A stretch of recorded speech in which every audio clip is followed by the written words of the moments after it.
Hey, I just wanted to throw a PSA out there for anyone that is in the same position or a similar position to new grads, basically me. I was given a quote unquote remote interview slash screening. That was honestly the biggest red flag from a company called BakerConstructionCareers.com. So, Baker Construction, from what I've researched, is a legit company. It looks like this Parasite it has registered the domain name of something similar to Baker Construction. That way they can leech off of the name. I was given an interview in regards to a an, a posting that I applied to, and there was honestly, if we want to read this is all we can just go through the red flags altogether. At the very beginning, they disregard my name entirely, just go right to hello applicant. And things like not even a call, simply all email. Other red flags are they signed the name as the company itself, even though that the email that it's coming from looks like it's from a person. Like if this was an HR executive or if this was a hiring manager, they would put their name at the very bottom. That's not like the biggest red, that's not like the make or break part of a red flag, but it is something to take note of. And that's something I noticed early on, which led me to not give them as much information. I still gave them a good amount of information, and we'll get into that. So then Mr. Bryan hit me with the screening test and interview questions for the screening interview process. They combined the screening and the interview in the same document. So they just mixed everything all in one. And it, the red flags at this point were just piling on top of each other. Because you're either going to have a pre screening in order to determine if you want to have an interview in the first place, or you're going to have the screening during the in person interview, or at least some sort of screening process before a formal interview even occurs. Other things are like keep in mind there are no right answers. That sort of shit flies by in like entry level positions, but if you're applying for a position where you need to know your shit, there are such things as right answers. Computers obviously operate in binary, so that means there's concrete answers to a lot of the questions. Um, in the screening slash interview process that I filled out, it was more subjective in the sense that like, oh, will this disaster recovery plan suit this need better? Like stuff like that, which that makes sense. Why it would be, no right answers.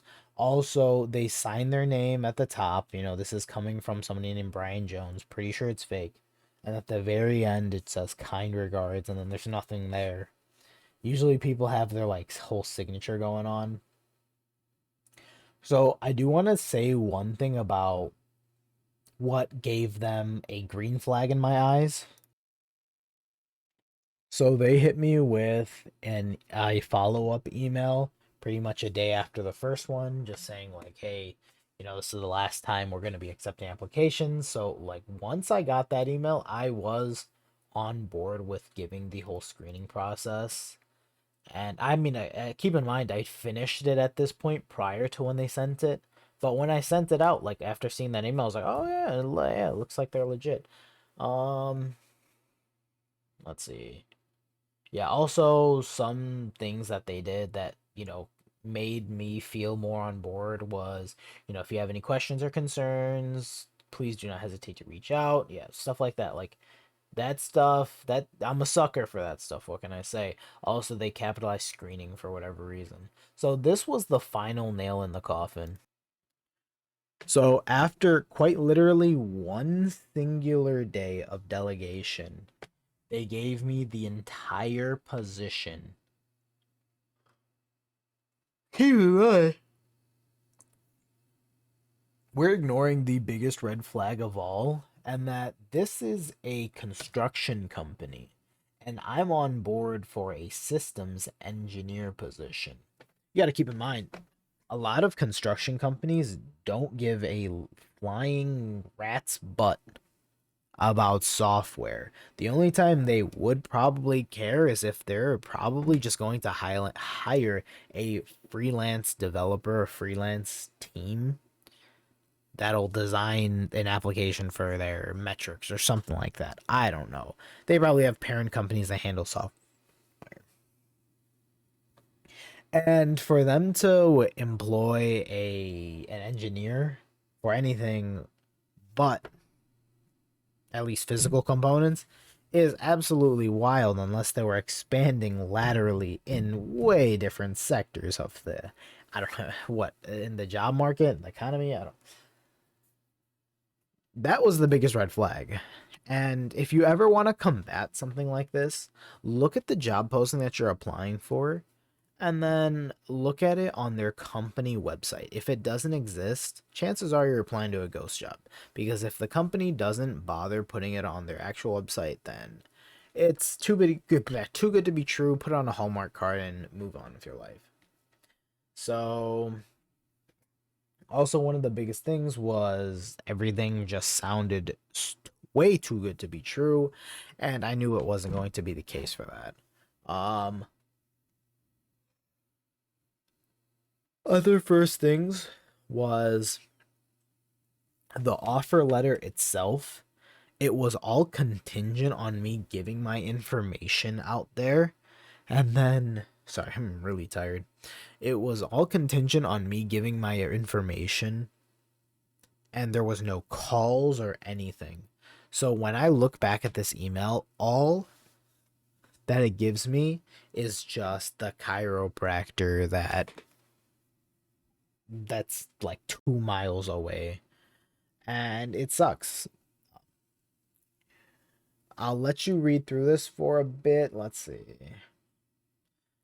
The one thing I do want to say is that this has been going on for a very long time. I had to Google Baker Construction Careers. I had to put quotes around it so it would hone in on the regex of, whatever's behind, whatever's in front, but Baker College Construction. And nothing. I'm pretty sure we've gotten the same results as before. Bots are getting smarter, and we are, we're getting a bit in the dust.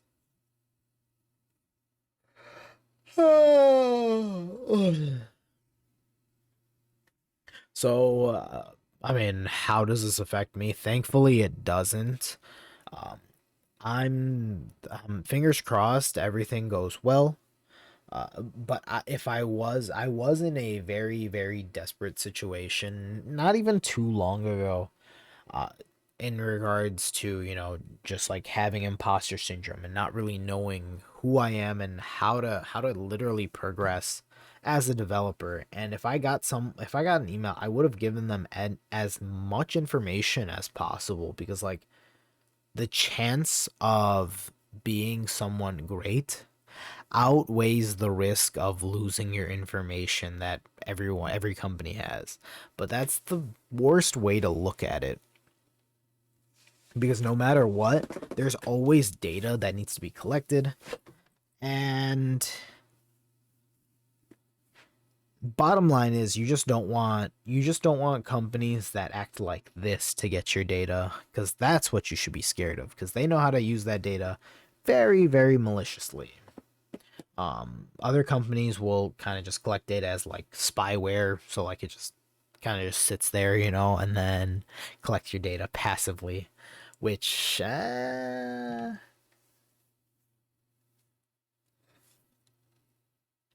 so yeah, that covers that. I just want to put a PSA out there, and yeah, you have a great day.